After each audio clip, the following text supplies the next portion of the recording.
It's all I kept telling myself every day. I gotta figure out how to kill myself. A meth head with a death wish. And I told him, if you get close to me, I'm killing you. Gets a second chance at life. I didn't know how to cope. I didn't know what to do. Plus, science or religion or both. One astrophysicist reveals the reasons to believe on today's 700 Club.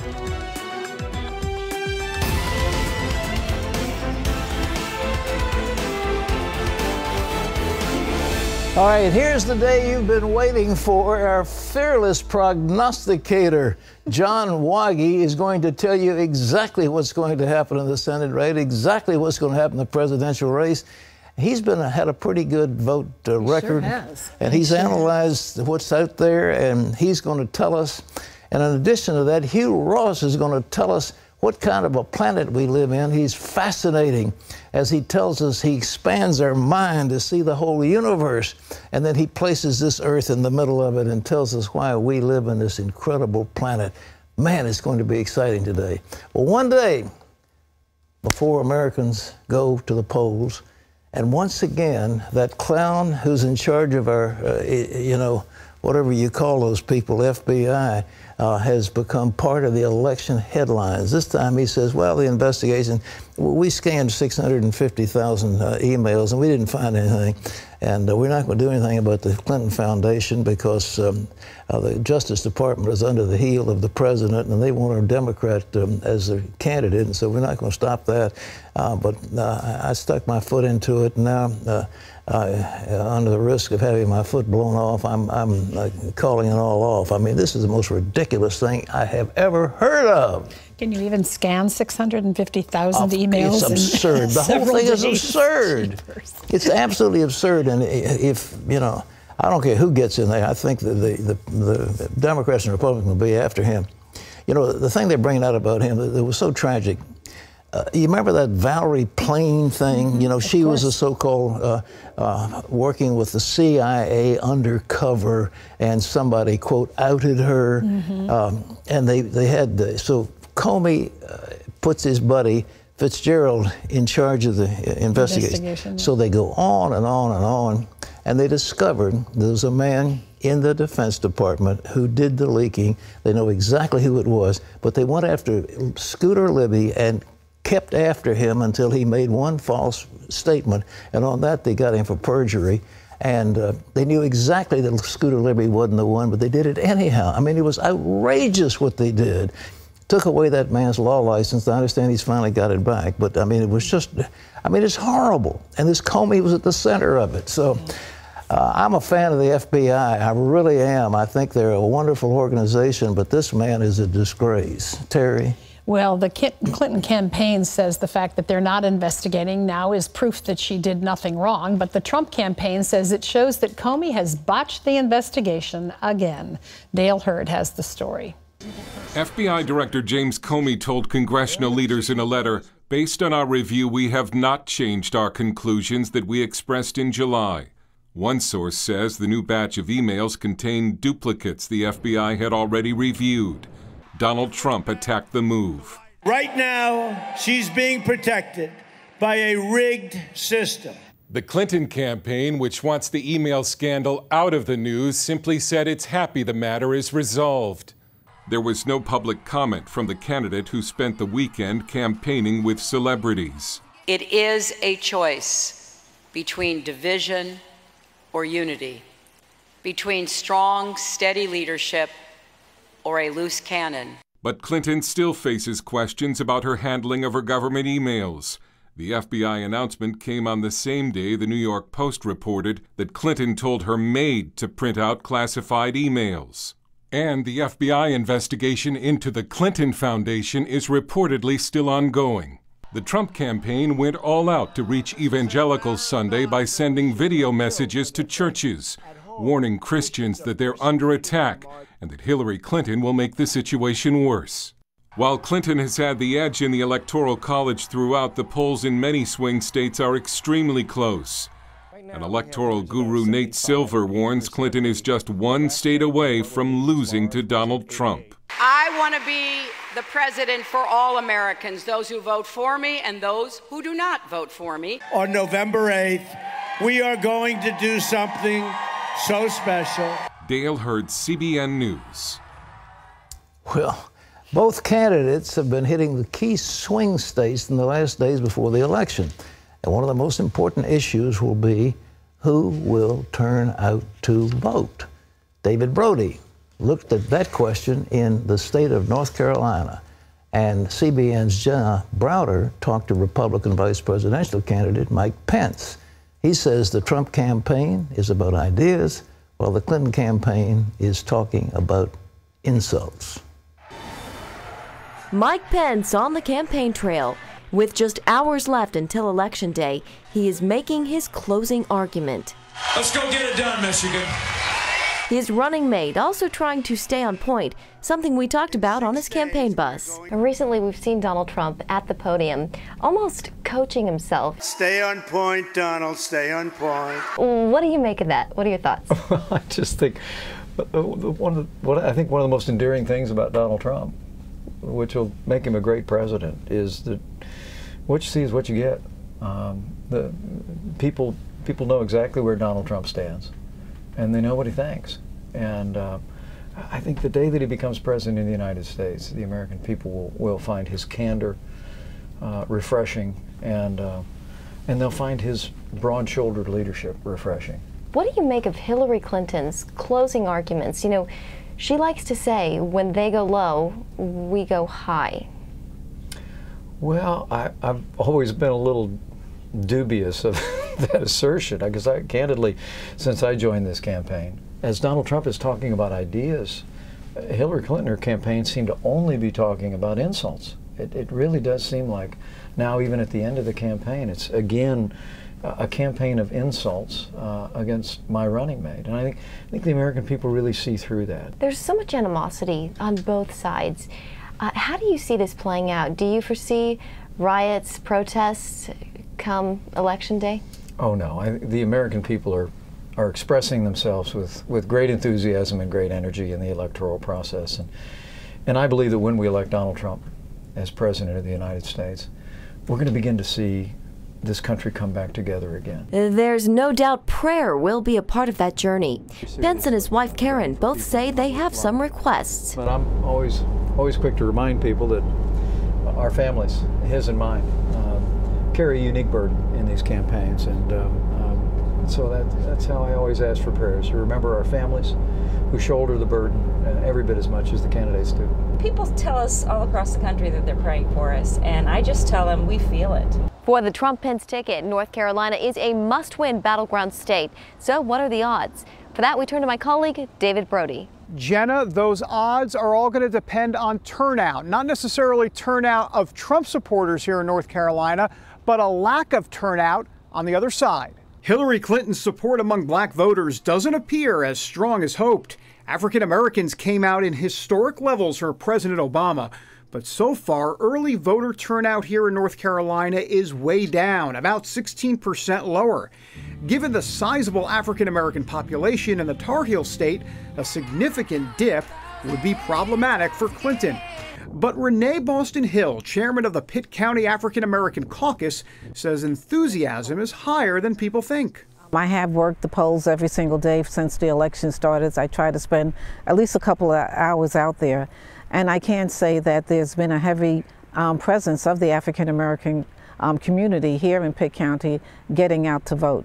Another concern is possible intimidation. The NAACP is suing the state for allegedly canceling voter registration of mostly black voters.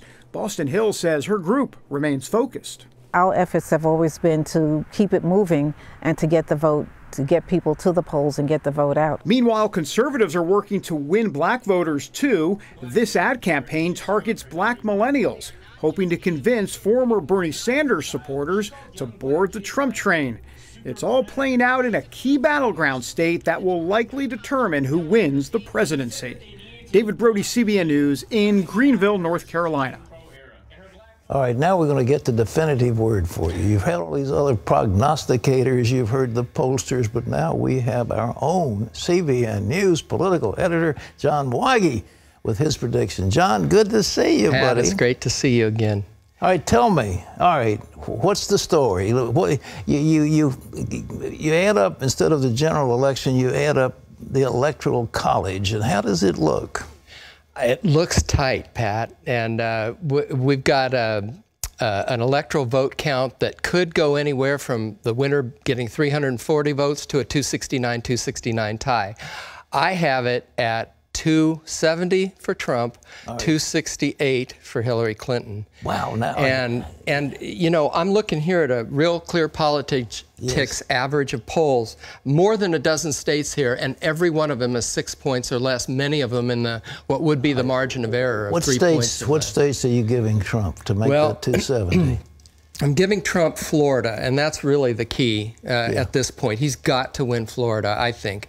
North Carolina as well, Ohio, Iowa, and Nevada. The last two, apparently, he's got pretty solidly. Nevada, I guess, is breaking toward him. You know, it's a tight one. That's probably the iffiest one in addition to Florida, because Florida comes early in the evening, and if he's not winning there, he's got to either win Michigan and Pennsylvania, or Wisconsin and Pennsylvania, or Minnesota and Pennsylvania. He's got to have a combination. You know, I think so. He's going to win Michigan. I you know, years ago campaigned very heavily all over. With you. You remember?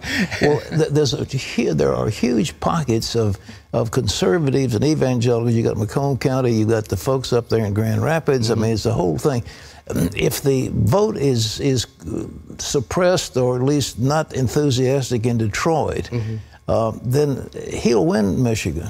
Well, and that's a possibility, Pat. Right now, Michigan looks to be about 4 or 5 points, but we just don't know where the last movement is going to go. And I saw you off the top of the program when you were talking about the FBI decision, and that throws another monkey wrench into it. It's very possible that could create a backlash where people who are sick of corruption, and I'm living out in the heartland of America right now in Kansas, and I know there are people who are sick and tired of the Washington corruption, and this idea of drain the swamp and it's a rigged system is really having some sway. It's almost like there are two Americas where one side doesn't get it at all. You know, Hillary didn't do anything on the emails, and then there's the other side that's saying Washington's a cesspool and has to be cleaned out from top to bottom, you know, and you've got both sides going to the polls in fairly big numbers against the other side. You know, Trump was here in the Tidewater, our hometown, and it looks like he's going to sweep Tidewater with a lot of military. He's done a couple of military things here. I think he's doing a rally in Leesburg in Northern Virginia. Did you see? I mean, it looks like Virginia was out of reach, but what do you think? It's 5 points in the average of polls. That's not really out of reach. In Senate races, we've seen a candidate come from 9 points down and win. You know, so they are more scientifically and heavily polled now, so we have to take that into account. But it's not out of reach. Any of these that are 5 points or less could possibly go in either way. Well, Florida is the key. It looks like New Hampshire now to get that 270, that you've got to get those tricky couple of delegates up in Maine, don't you? You do. Maine has votes by congressional district, and so I've got one district in Maine, the second, going for Trump, which the polls show that happening right now. So that would give him one extra delegate, which if you're in a 270 to 268 race, that's critical. Now let's talk about the Senate. The Republicans have got a number of Senate seats that are under fire. What'd you find out on that? Well, you know, the Republicans right now have a 54 to 46 lead, if you count the two independents that always vote with the Democrats. So they've got 24 seats at stake this year to 10 for the Democrats. That's a huge mountain to try and climb. And yet, I've got them holding on to the Senate by a 52 to 48 margin. So I have them actually losing 3 seats, and the Democrats losing 1 seat. You're going to have them losing what, Wisconsin? I have them losing Wisconsin, Pennsylvania, and Illinois. Illinois is pretty much gone in the eyes of most pollsters. Toomey, you think he's going to lose in Pennsylvania? You know, I don't know. He came back in the last days, and the Ron Johnson pick is probably my most tenuous pick, because he has come from really the political dead to be back not in a dead heat with Russ Feingold, and they're tagging Feingold as an inside Washington lobbyist and everything, and it seems to be resonating in Wisconsin, which also could make a difference in the national presidential election too. So, and I'm kind of tempted to switch my picks where I've got Nevada going Republican as a takeaway, Harry Reid's seat, and Wisconsin going Democrat, taking away Ron Johnson's seat. It may be flip-flopped, but the net result would be Republicans would still control the Senate by 4. And of course, the Republicans going to lock on the House. They're not going to lose the House. No, I've got them losing 12 seats, which would be they're up by 30 now, so they would have a 435 to, or I'm sorry, a 235 to 200 margin. John, we will look with eager anticipation. John is calling 270 electoral votes for Trump. And, which means it's lawyer time after that, probably. Oh, my word. If it goes into the House, of course, the election would go to the House, and Republicans, hopefully, they have to vote for 1 or 2 or 3. They can't go pick somebody else, and it's got to be the winners. They pick among the 2 or 3 top votes. So it's a time for prayer the next 36 hours. I've been meditating on Psalm 37 for the last year, and it's like the Lord is in control here, you know. Well, so. I think that's the key. I mean, he's the one that's going to decide and this. And the wicked don't get away with it, according to Psalm 37. So you have to figure out who the wicked are. Well, the unfaithful shall be snared with their own duplicity, and I think that's what we're going to see. Well, you can follow our election reporting online tomorrow night. Just follow us on Facebook or Twitter. Starting at 8 p.m. Eastern, we'll have live updates and analysis on the CBN News channel, and we'll also have a special election night update of the 700 Club tomorrow night at 11 Eastern on Freeform. Well, you'll be able to see that online as well. So, John Waggy, thank you so much. Thank you, Pat. Terry. Well, coming up, could America and Russia be on the verge of a second Cold War? It's all over the television. You can feel it. It feels like tensions are rising. See what has people from both countries on edge when we come back.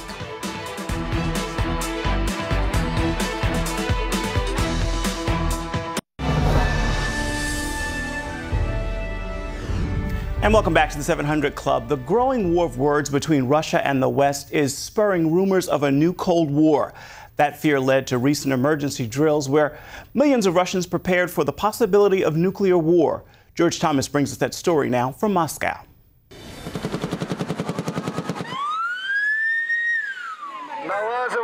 This was the scene in Moscow and across Russia, as 40 million participated in the largest emergency defense drills since the collapse of the Soviet Union. It's all over the television. You can feel it. It feels like tensions are rising. From high school students in gas masks to hundreds in hazmat suits to Russian Marines rehearsing enemy interceptions.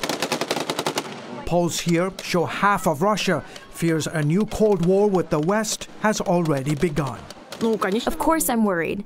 To be honest, I'm a little bit scared. Much of the hysteria fueled by growing tensions between Russia and the West over the ongoing crisis in Syria.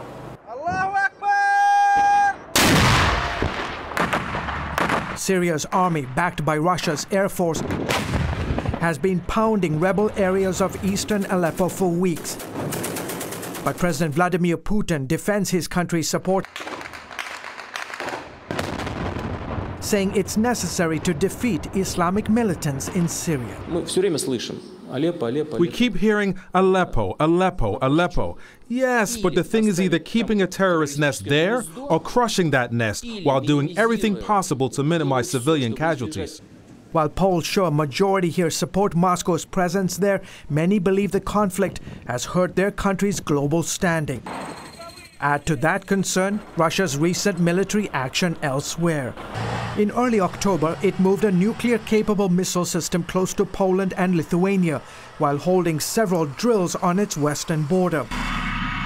Then Russia released the first images of its new thermonuclear armed ballistic missile, dubbed Satan II. A government-controlled news agency touted the missile could destroy an area the size of Texas or France. Alexei Mulovanov is an editor of an independent Russian news website.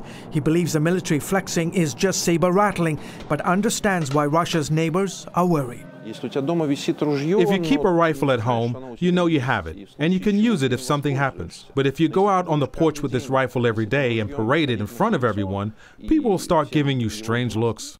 NATO is taking notice, building up troops and other resources in Poland, Estonia, and Latvia to prevent a potential incursion by the Russians. The US and Britain also just announced plans to send planes and tanks to Eastern Europe next year, joining a 4,000-member ground force in the Baltic states. While some say the war chatter is just that, chatter, others here have serious concerns about a new Cold War that feels like it is well underway. George Thomas, CBN News, Moscow. George, thank you. Pat, what do you make of it? I think that Putin is not a chess player, he's a poker player, and he's pulling a bluff. He's got a busted straight. He doesn't have any economy to speak of. The economy is falling apart. The currency is in the tank, and he's got all the nations of the world against him. And he's pulling a bluff, and he's going to try to start war talk so he can assert power and take more power to solidify his control over Russia. But Russia is no longer a great power. It's a second-rate nation. The only difference is that they have a huge arsenal of nuclear weapons. And those weapons, some of them, are aimed at the U.S. of A. So if he goes crazy, I don't think he's crazy, but if he did, he could incinerate the world. We have enough in just one of our nuclear submarines to obliterate Russia, at least the European part of Russia. Just one of those huge submarines out there that carry about, 22 or 30 or so nuclear weapons, every one of which is just huge. So the Russians know that. If they start something, we'll retaliate. And it used to be mutual assured destruction, MAD. And that kept everybody in check because we all knew we could destroy each other. But Putin is just playing a bluff. And it's too dangerous to play a bluff with nuclear arms. So is he crazy? Is he a megalomaniac? I don't think so. He's a KGB officer, and he's learned these techniques from the KGB. He'll use this as a cover, and then he'll slip in and pick up something like he did in the Crimea.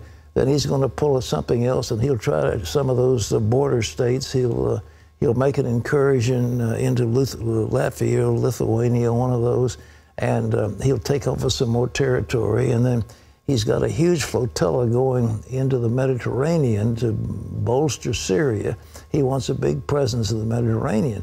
But he can't afford a big military thing. He can't afford it because his currency doesn't have any stability, and his economy can't stand it. But they have sure, I mean, in terms of poker, he's a brilliant poker player. He's not just a chess player, he's a poker player. And it's a big bluff, but boy, the stakes of calling that bluff are really high. Ephraim has some other, this is happier news, Ephraim. Indeed it is. Evangelist Billy Graham is celebrating his 98th birthday today, but the family isn't hosting a big party this year. Franklin Graham told the Charlotte Observer newspaper, quote, "It's a party every Sunday when I go see him because he's made it through another week." More than 800 people, including Donald and Melania Trump, helped Billy Graham celebrate his 95th birthday 3 years ago. And Pat, we know that you and Billy Graham go way back.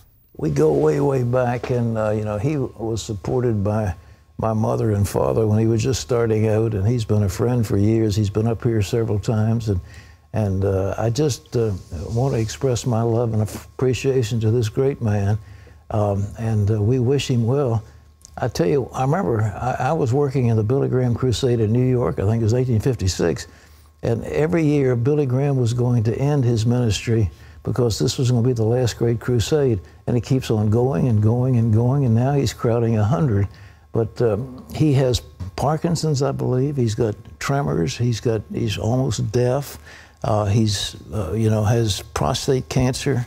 I mean, he's got a lot of issues, and we just pray for him and pray for this man. He's been a great figure in the world stage and a towering witness for Jesus Christ. And we love him. And Billy, happy birthday, dear friend. Terry? Well, up next, a thief is cornered by the police, and he doesn't plan on going down without a fight. I decided that I was not going to prison. I was going to end my life that day. They tried to talk me into setting the knife down, and I wasn't going to do it. And I told them, if you get close to me, I'm killing you. Find out what happens next when we come back.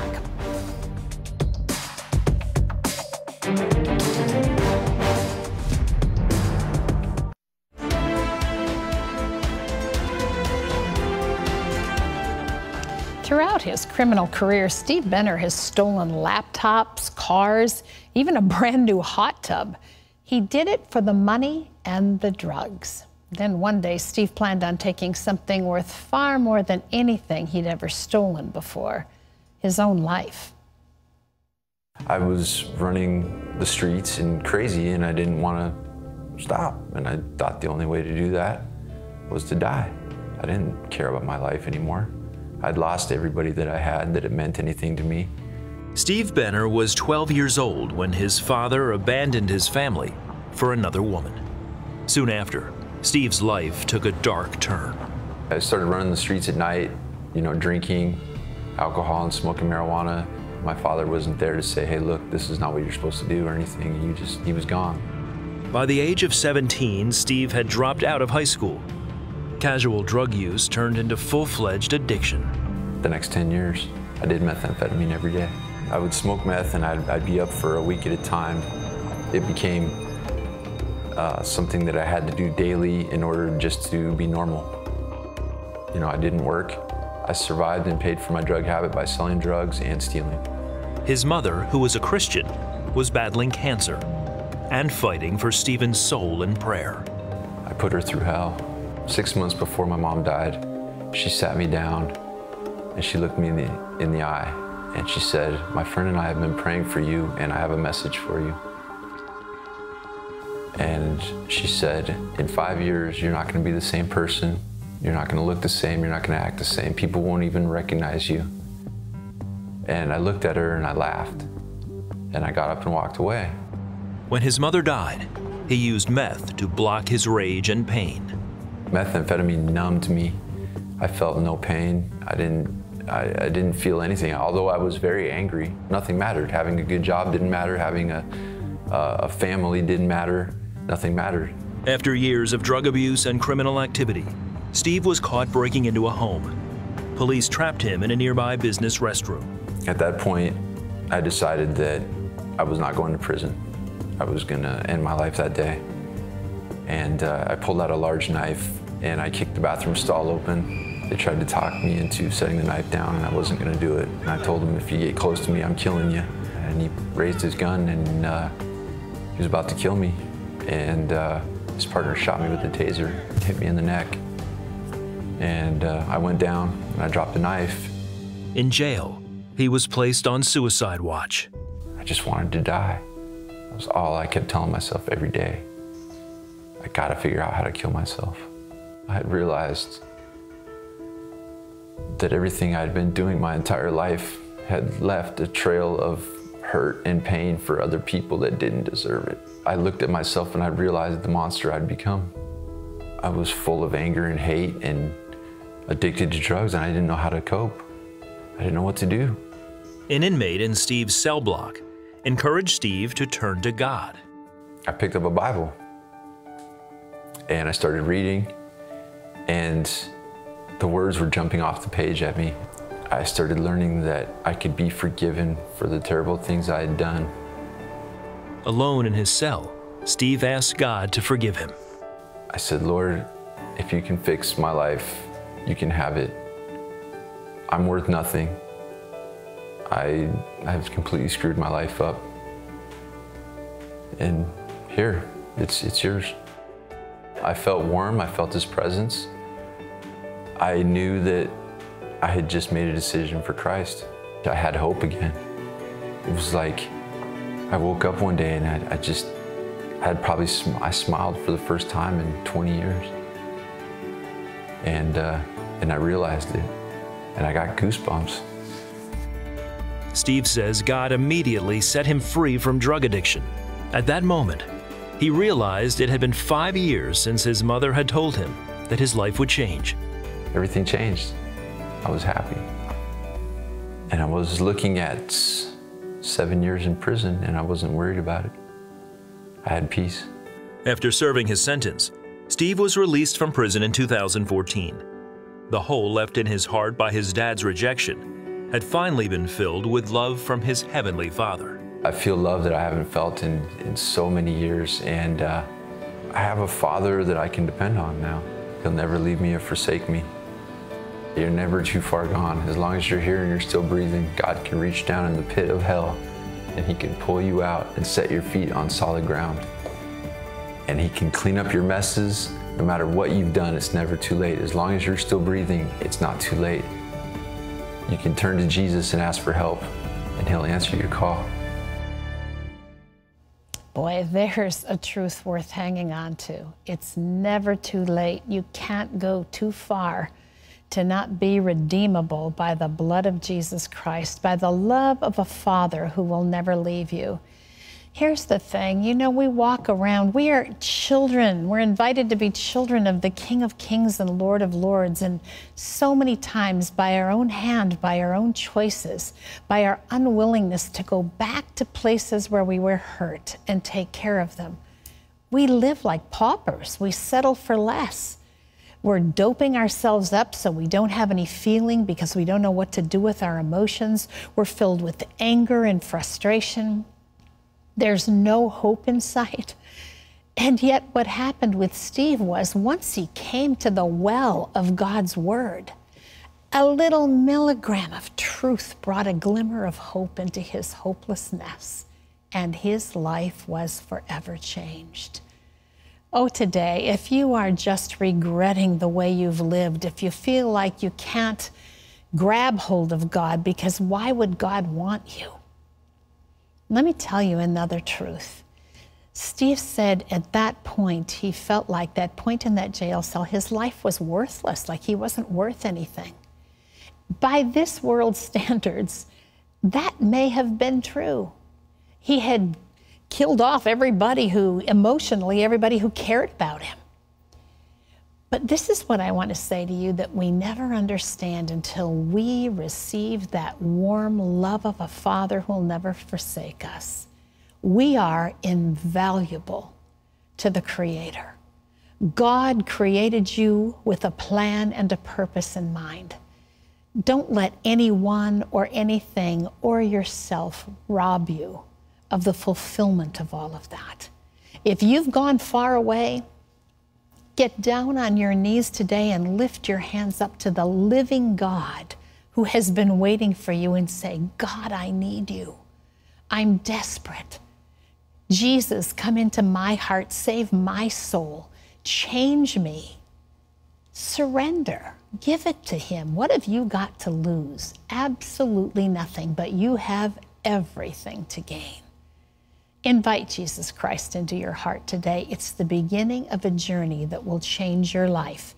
And just like Steve's mom told him, in short order, you won't recognize yourself. You'll be so changed. If you're praying that prayer in your life and you'd like to know how to walk as a follower of Jesus Christ, a child of God, we've got a packet for you. It's called A New Day, and it's free. Pat's put this together for you. How do you live the Christian life? What does that even look like? We want to help you with your journey. So this is free when you call our toll-free number. It's 1-800-700-7000. Just say, I prayed that prayer and I'd like the New Day packet. We'll get it out to you right away. God has purpose and plan for you. Walk in it. Walk in it. Don't miss that. Pat? You know, we have in our universe 1 billion trillion stars the size of our sun. And this little planet we're on is an absolutely tiny fly speck. And yet somehow this little tiny planet has been ordained by the one who's the creator to be a special place. Now, we've got with us a guest whose book is simply thrilling and whose groundbreaking research into the history of this earth will open your mind and thrill you at the origins of our universe and the life that we live. But when we return, Hugh Ross will be here to tell us about this great planet we live on.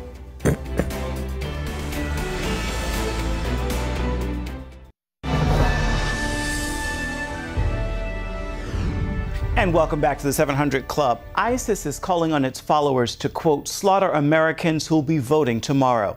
The terrorist group says Muslims shouldn't take part in what it calls, quote, rituals of democracy.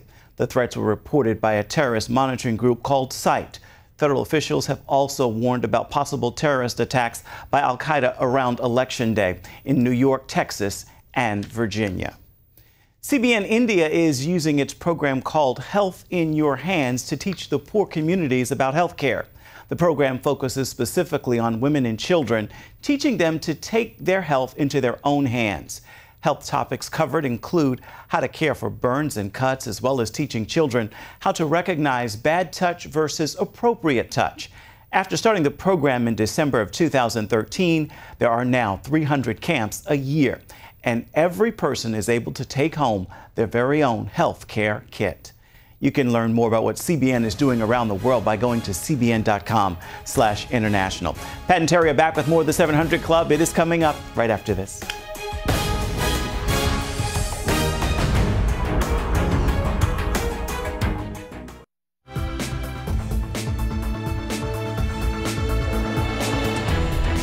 Well, welcome back. You're watching the 700 Club. This day before the election, we urge you to vote. Your vote is going to be crucial, absolutely crucial. In some of these states, it may be 100 votes. It may be 1,000 votes. It may be 10 votes. They could determine the election. So your vote is absolutely important. So whatever you're doing, it's not as important as the fact you've got to cast your ballots. Okay. Now, is a faith in God and a belief in the Bible compatible with true science? Well, we have a gentleman with us who says the answer is yes. He's one of the top astrophysicists and scientists in our nation and in the world, and he's written a book called The Improbable Planet. And his name is Hugh Ross, and he's with us right now. But look at this at first. Hugh Ross is an astrophysicist who has traveled the world sharing his scientific discoveries that connect science and religion. Through his organization, Reasons to Believe, Dr. Ross, along with a team of scholars, present clear scientific evidence that supports a biblical God. In his new book, Improbable Planet, Dr. Ross shares his testable and reliable biblical creation model that points to a purpose-filled universe. I want to tell you something. I'm the chancellor of Regent University, and I wanted, after I had met Dr. Hugh Ross, to do something on I thought it was cosmogony, and he said it ought to be cosmology. But in any event, we're talking about the cosmos. And I wanted to make sure that in our divinity school, which is one of the largest in the nation, we have about 1,000 students, and I wanted every one of them to have a course in what this man is teaching and his associates. And so his book is called The Improbable Planet, and it's a great pleasure to welcome a dear friend and a distinguished scientist, Dr. Hugh Ross. Hugh, good to have you back with us. Thank you. You've made these incredible statements. This book is fabulous. It's like a devotional. I can't tell you, I can't say enough good things about it. It'll move your heart like nothing you ever read. And is it available now? People can buy it? Oh, yes. Yes.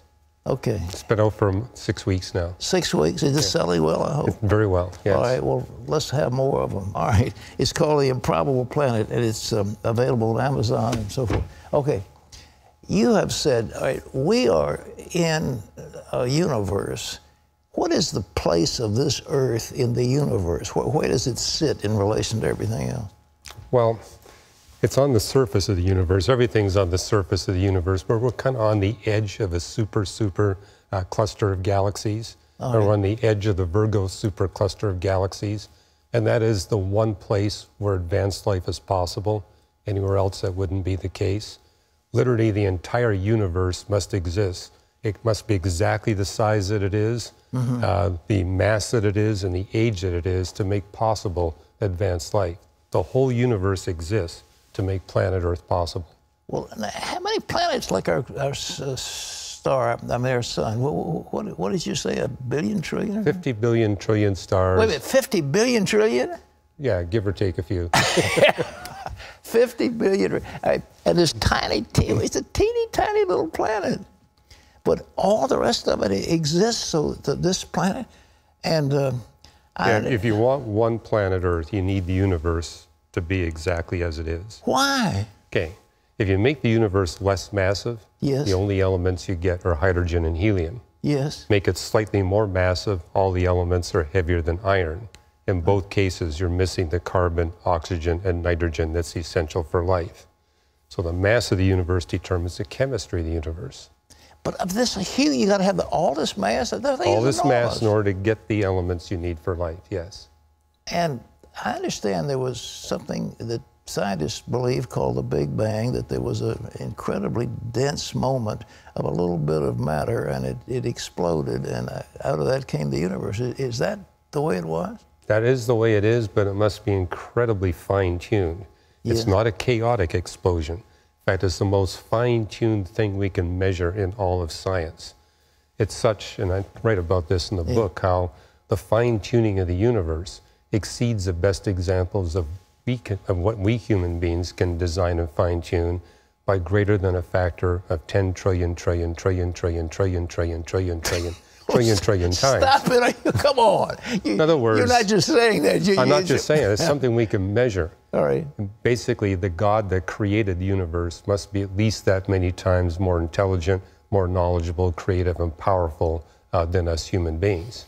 Is there any possibility this came just from a spontaneous explosion? It had to have a creator, right? It had to have a creator. Why? And it has to be the creator God of the Bible. There's many other gods and religions of the world, but the universe we measure testifies that it is a God of the Bible. Well, you mentioned a few of those life elements. What else is this improbable planet we live on? Well, there's a chapter in the book where I talk about how we have anomalous elements, which means that the 92 elements we see on the Earth, for one, we have all 92, which is rare. But when you look at the abundance of those elements compared to what we see on other rocky bodies, we're extremely anomalous. So, for example, we have 340 times as much uranium, 630 times as much thorium. We are the thorium-uranium champions of the universe. But this one planet? This one planet. Because all the other planets? So the fact that we're so extremely rich in uranium and thorium explains why we've got the plate tectonics, which allows our small planet to have oceans and continents on its surface. And that allows nutrients to be recycled so advanced life is possible. Without that, at best you could have bacteria and only be able to exist for a short period of time. Well, you know, the unbelievers just are yearning to find life someplace else. But does your scientific inquiry indicate there's anything else like this Earth, any place else in the universe? Everywhere we look, we see hostility for advanced life. We don't see a galaxy that's a candidate besides our Milky Way galaxy. We don't see a star that's sufficiently like our sun that it could be a candidate in which a planet could orbit in which advanced life exists. I remember something you wrote about this galaxy of ours being hidden in a spiral nebula where there's less chaos than others. Could you tell us about that? Well, we live in a spiral galaxy with extremely symmetrical spiral arms. Okay. The galaxy is exactly the right mass for advanced life, not too big, not too small. More dominated by dark matter than other galaxies. It has very few spurs and feathers. There's literally 200 different features of our Milky Way galaxy that must be fine-tuned to make advanced life possible here on Earth. The Milky Way galaxy is part of this spiral nebula, is that right? The Milky Way galaxy is a spiral galaxy. It is a spiral. That's part of the local group. Oh, okay. And which is a small cluster of galaxies. And yeah, there's design even in our cluster of galaxies. We don't see another galaxy cluster like ours. And so now we discovered, I mean, literally, this book arises from a Bible study. I told you it's devotional. You used that word yourself. 5 years ago, I did a devotional study where I went through the entire Bible and looked at all the major texts on creation, over 1,500 of them. What I noticed is they all link the doctrine of creation to the doctrine of redemption. And I also found passages that say that God begins his works of redemption before he creates anything, which implies that everything that God creates is for the purpose of redeeming billions of human beings. Then I did a 3-year search of the scientific literature to see if that's really the case. And this book basically tells a story of how every event in the history of the universe, Earth and Earth's life, and every component of the universe, Earth and Earth's life plays a critical role in making possible the redemption of billions of human beings in just thousands of years. And so in the book, I kind of take you through a chronology of the history of all creation and basically show every bit of it is for the purpose of redemption. What does it look like, the destiny of mankind? I mean, here we are again, this planet, you see it out in space, it is just a tiny little pin drop, just a little dot. Yes, but if it were any bigger or any smaller, it would be a problem. Okay. If we had different planets in our solar system, there'd be a problem. Every one of the 10 planets that originally formed our solar system, there's 8 now, but all 10 must be fine-tuned exactly the way they are to make advanced life possible here on Earth. So come Thanksgiving, our family's going to be thanking God for Neptune. We're going to be thanking God for Venus. Why Neptune? What does Neptune do for us? Well, the 4 gas giants that remain, there were 5 to start with. One got kicked out, 4 remain. But it's that configuration of the 5 and now the 4 that makes possible the configuration of the rocky planets, Earth, Mars, Venus, etc. And unless those 8 planets are configured exactly the way they are, you're going to get mean motion resonances, which make the system unstable for advanced life. Well, I understand Jupiter is so big, but it sucks in all these asteroids. And yeah, it protects us from asteroid and comet collisions, but you need Saturn, Uranus, and Neptune to complement it. Why? Well, it takes the 4 working together to give us the ideal showering of comets and asteroids. Now, we need some of these asteroids and comets to collide with the Earth. For example, Earth would have been bone dry if it wasn't for the delivery of water from comets earlier in its history. Well, we read, did we hit Mars and it spun off the moon? Was that what was a collision between these 2 planets? There was a planet called Theia that collided with the Earth very early in Earth's history that led to the formation of the moon. And without the moon, we wouldn't be here. Why? Because well, the fact that we have a tiny planet orbited by a single gigantic moon that's not too far away stabilizes the tilt of our rotation axis. The other 7 planets, they do this. All the time? Yeah, whereas ours is nice and stable, which gives us a climate. We get 4 seasons, and it's a stable climate. And what I write about in the book, we need extreme climate stability in order for billions of humans to live on the planet at one time, and that stability has only existed in the last 9,000 years. The last 9,000? So that's when mankind, as we know it, Homo sapiens, really began to flower on the Earth? Well, God created human beings during the last ice age, and we now have evidence that they were trying to launch agricultural industry. But because the temperature is jumping up and down by 24 degrees Fahrenheit, they were unable to sustain large-scale agriculture. And what it took was 7 different cycles of Earth's orbit and rotation to bring about this period of extreme climate stability starting 9,000 years ago.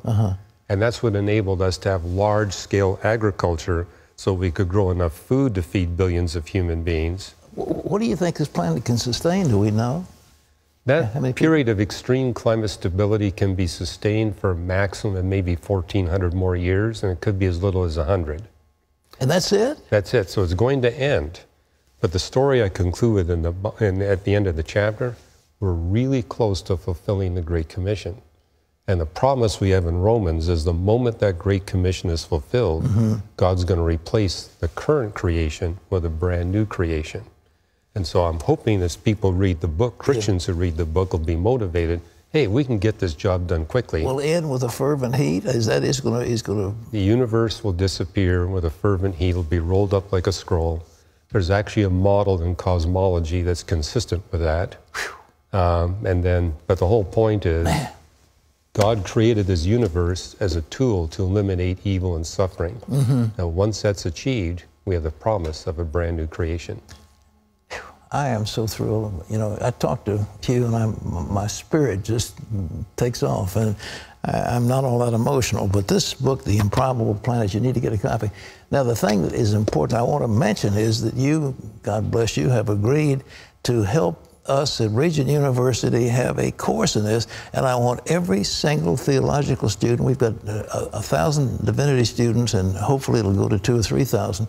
I want every one of them to take this course in cosmology. What are we going to teach them? Well, God gave us two revelations, the book of nature and the book of scripture.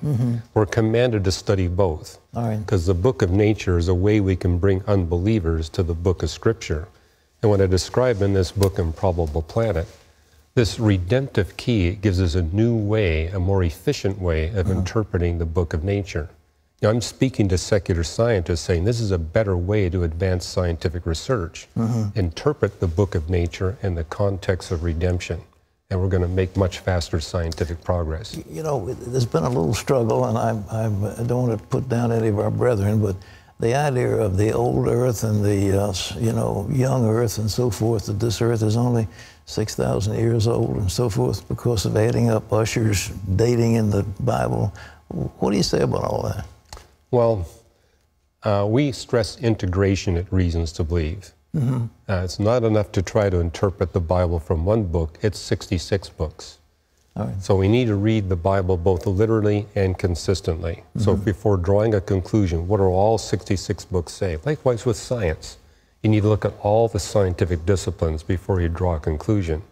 Because what God reveals is truth and nothing but truth. It can't contradict. And when you see a contradiction, you know you've made a mistake in integrating. So, but the Big Bang, it looks like 13.79 billion years ago. 13.97, 14 billion years, okay.